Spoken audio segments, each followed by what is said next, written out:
From years of anxiety to warrior and mentor, Bradley Robinson created the Anxiety Project to help you end your anxiety naturally. Let's mold the new you and let's end anxiety together.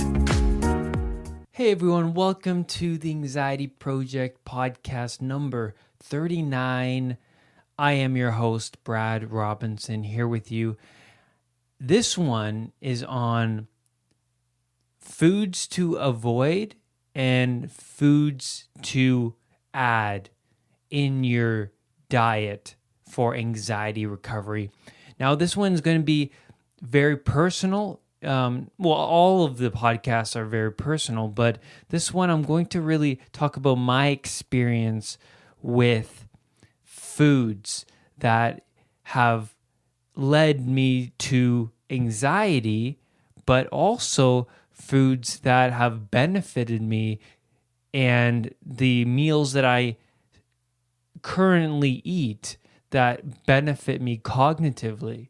So in this podcast, I'm really going to dive deep into the foods that really affected me because I was very sensitized to certain foods and drinks and stuff like that. And I found a diet that really spoke to me, and it took me a long time. And this was another piece to the puzzle that is anxiety recovery. This is just another piece of it.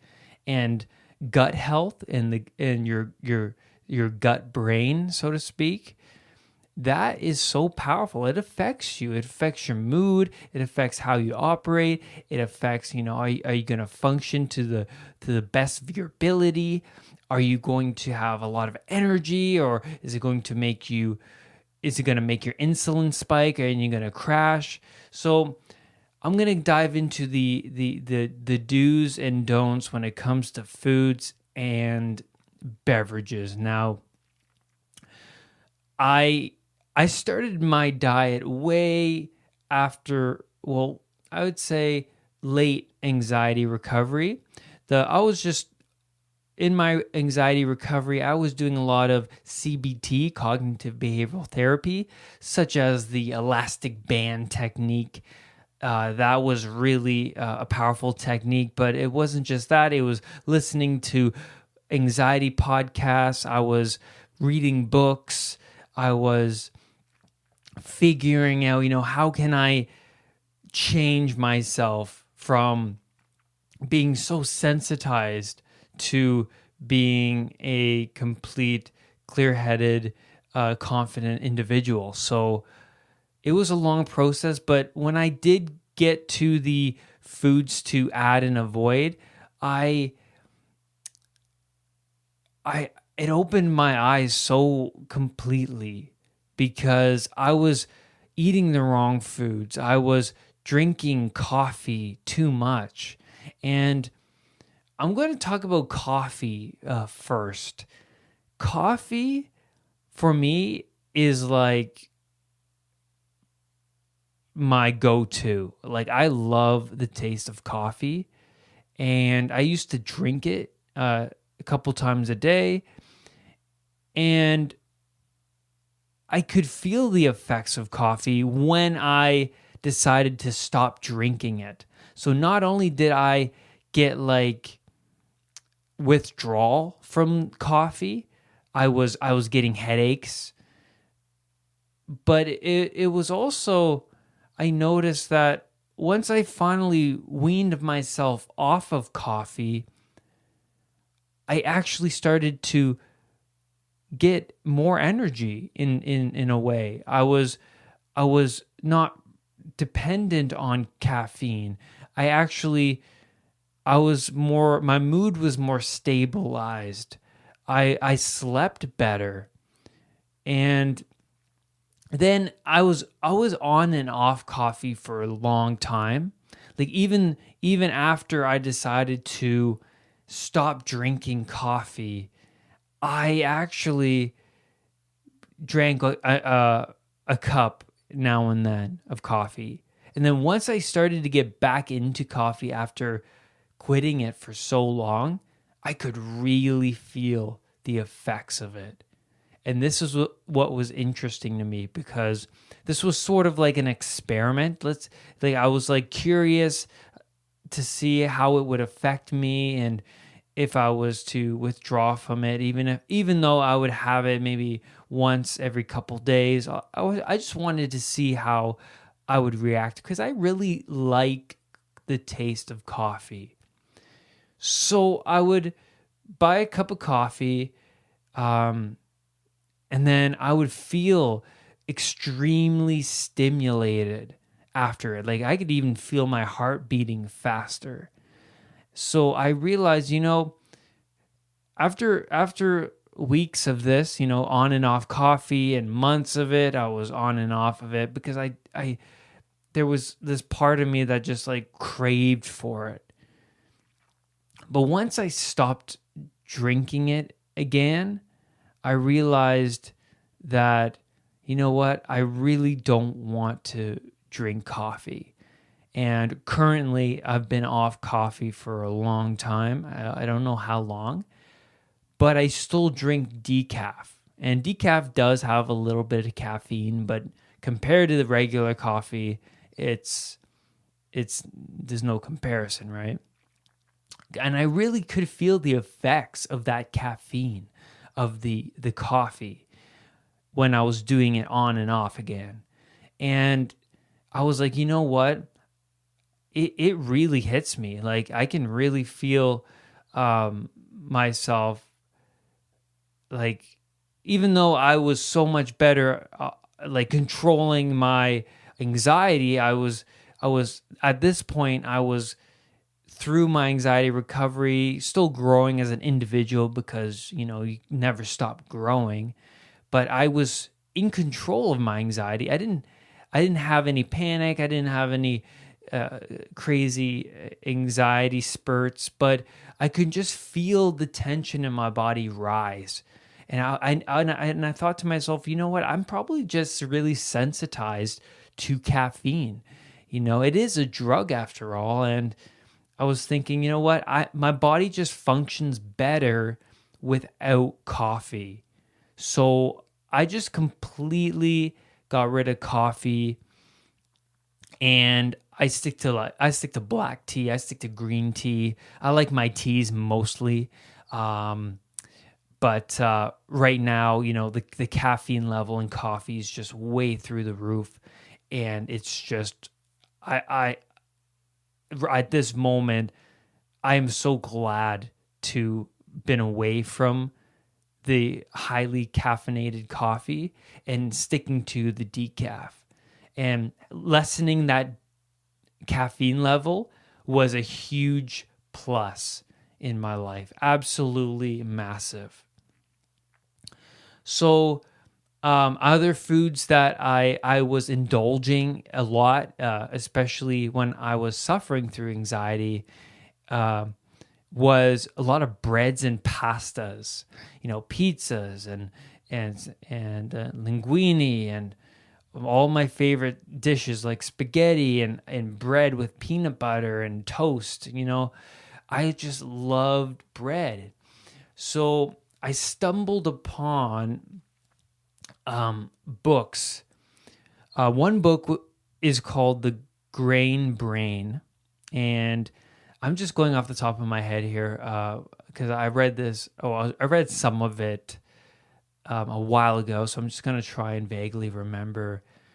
And it's by a doctor who used to treat his patients with like an all balanced diet, but then later in his independent career, I think he left being a doctor. He started his own practice, and he wasn't treating his patients, but he was actually informing them not to eat any carbs, because the benefits of not eating carbs showed huge positive effects on people suffering from dementia or Alzheimer's or diabetes, whatever it was. And what really fascinated me was the cognitive benefits. And this is why I was so intrigued of a low carb diet, was the cognitive benefits from all of these different sources, these doctors saying, it just helps your brain function more better. The brain fog decreases, and, you can wake up not feeling too lethargic. Because at this time when I was starting to read these books and look into low carb diets, I was eating pasta to the point where after I would eat it, I would be like, oh my God, I'm so tired. What is going on? And there has to be something in the food. It's like, I knew it was the diet I was eating. I knew it was the foods I was eating, but I didn't know anything about diet. So I started to do lots of research on the ketogenic diet, the low carb diet. So I just thought to myself, you know what? What if I just cut my carbs down completely in half? Because I was eating toast for breakfast. I was eating rice. I was eating sugary snacks, and I was snacking on things like granola bars. I was not aware of the nutritional content in these things I was snacking on. So when I was doing research, it made me open my eyes to, there's ingredients in these foods that's causing me to feel low in energy, lethargic, tired in the morning. So it really this information opened my eyes. And Jordan Peterson on Joe Rogan's podcast, he opened up about his diet, about the carnivore diet. And he was talking about the effects it had on him, the positive effects. It changed his life. It got rid of all of his diseases. He had gum disease. The diet completely got rid of it. He had gum disease for 30 years, and the diet completely got rid of it. And so everything improved. His immune system improved, everything. So after listening to that, I'm like, you know what? There's something in carbs here. I'm eating too much carbs. I have to limit myself. So this is where another chapter in my life started. Was, I started to experiment with my meals. I was like, you know what? I'm going to reduce carbs, and I'm going to start adding new foods and more good foods. So I realized, in the morning, instead of toast and eggs and stuff, well, minus the toast, I still have eggs every day, but I was like, you know what? I got to rethink my meals. So the meals and the things I added that improved me cognitively were more eggs, more protein in the morning. And now I just stick to like a strict protein breakfast. And just having a protein breakfast absolutely made me feel amazing. I'll make eggs. I usually have 3 eggs. Sometimes I'll scramble it with spinach, or sometimes I'll fry them. I'll have turkey bacon, avocado. Sometimes I have spoonfuls of almond butter. Absolutely delicious. I'll take some supplements. I'll take fish oil, and I'll take vitamin D. I'll take vitamin C.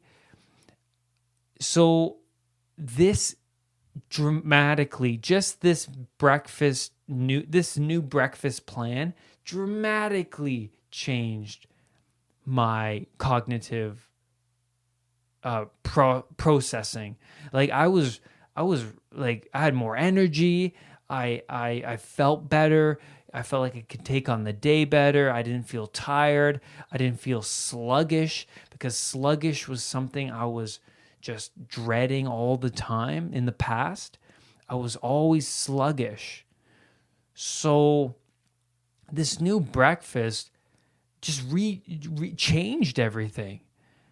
And I'm like, at first I was very skeptical about it. I mean, like eggs every day, isn't that high in cholesterol? And, isn't that, bad for you? And like I started incorporating healthy fats and the healthy fats and the eggs and the turkey bacon, things like these improved not only my immune health, but my cognitive ability. And then I did research. I'm like, is eggs every day bad for you? And it turns out eggs every day is perfectly healthy. It's perfectly healthy because eggs are actually classified as a near perfect food. So I did my research and I found out, you know what? What I'm eating is actually really healthy. And I actually feel extremely healthy. I feel good. I feel like I can take on the day. I feel like I'm not slugging myself. I'm not pushing myself out the door. I feel like I got my energy in. I got my eggs in me and my protein. I'm ready to go. So it was such a shift from cereal. I used to eat cereal in the morning and then get some coffee with sugar and like cream. But now it's like I switched to tea, drinking a lot of green tea in the morning. I like my black tea, Earl Grey. I like my orange pekoe. Great teas. And I have my protein breakfast, and it just improved my life dramatically. Absolutely dramatically. I couldn't stress this enough. And after sorting out what I was eating for breakfast, I started to eat a lot more greens and chicken. So I eat a lot of protein. Like I eat chicken breast and salad for lunch, or I'll make salmon and like vegetables. So I reduced my carbs, added a lot of like greens, added a lot of fish and chicken. Some red meat as well. I love my red meat. So I'm doing a high protein, low carb diet. I did the ketogenic diet for 6.5 months to 7 months, I would say. So the ketogenic diet was a huge part in my life. It was a very strict diet. I was off of sugar. I had tiny bits of sugar, hardly any. The only sugar I would really have is in dark chocolate, 90% dark chocolate. So that's the only sugar would be in that chocolate. But other than that, I reduce sugar, and avoiding sugar is so crucial for anxiety recovery, because I believe that, when you consume a lot of sugar, you crash. And not only that, is that your mood fluctuates throughout the day. So switching to this diet, this ketogenic diet, I realized that, my mood is actually stable throughout the whole day. I don't crash. I don't crash and burn. I don't, and it's that crash and burn where you need to add more sugar to lift you back up. And I realized, you know what? My mood is just constantly stabilized. My head is clear. I'm not foggy. I don't feel tired at any point. And if I do, it's probably and is a lack of sleep. So everything just changed for me switching to this low carb diet. And you don't have to go to the extremes like I did with the ketogenic diet. I just went there because I really wanted to challenge myself to a strict diet, because I was willing to experiment to that length. And I really enjoyed the diet. But right now, I'm not on the ketogenic diet. I switched over to more of a high protein and low carb diet. So I'm still on a low carb diet, but not a lot of healthy fats, more protein and stuff like that right now. So I eat a lot of chicken breast, salad, fish, red meats, and I love it. I love the way I feel. I feel good. I sleep better. I noticed my dreams became more vivid when I started to implement a keto diet. And on the keto diet, I had way more energy. I was sleeping a little bit less because I was just go, go, go. With all this energy, I was able to do my meditations deeper and more. I was more relaxed doing the meditations, and I was so sharp in my speech. I still am, but even on a low carb diet, but on the keto diet, it's the healthy fats is like jet fuel. And because your body's running on fats, on healthy fats. And when your body runs on healthy fats, it's just like a jet fuel. You feel like you can just go, go, go. And I felt that on the ketogenic diet. I felt mentally clear and sharp. And I still do, even though I'm not on the keto diet. I still, I cannot recommend enough the low carb diet. So noticing the carbs that you're intaking. Are you intaking more than 200 grams a day? That's a lot. On average, people consume 300 grams of carbs a day on average. So just if you want to just cut sugar from your diet, that's absolutely massive. I would say that's the first thing you should do. Cut sugar from your diet. And then cut bread from your diet after that. Cut bread completely out. You'll see the benefits. At first I was very cranky because, I wanted, a donut, I wanted a piece of bread and I wanted some cake, and I was just feeling it. I was feeling the carb cravings.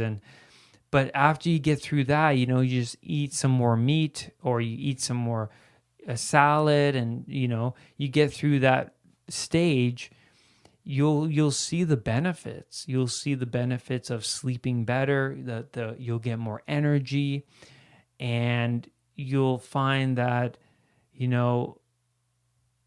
that the carbohydrates really do have a strong impact on cognitive health. And I certainly felt way different after that. This diet, the low carb diet, is just another piece of the puzzle. And, incorporating the new foods, incorporating healthy foods, and subtracting old foods like sugar and bread and other carbs. Some carbs are really good. I still eat carbs a day. I still eat carbs every day.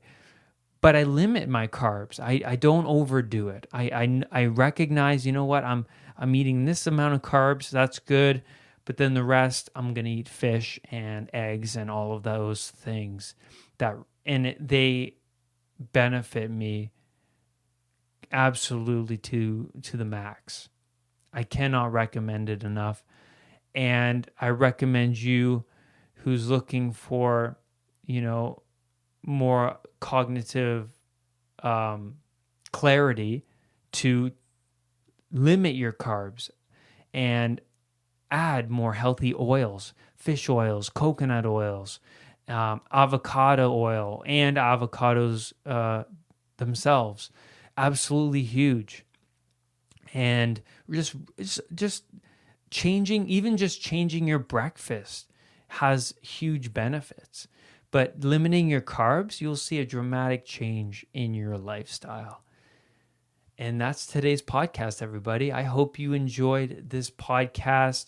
I really like this podcast because I love diet. I love the low carb diet. I cannot recommend it enough. I tell everybody that I encounter. I probably annoy people to the max when I talk about it, because I can just go on and on about how great the low carb diet really is. And I really do think people are carbohydrate poisoning themselves, because carbs really do have a great impact on cognitive health.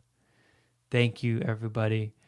Do not let anxiety define who you are. I will see you on the next podcast episode. Bye-bye. For more podcast episodes, for more video content, and one-on-one coaching with me via Skype, visit www.unpluganxiety.com for everything you need to know about ending anxiety naturally. I love you all. Have a great day. Bye-bye.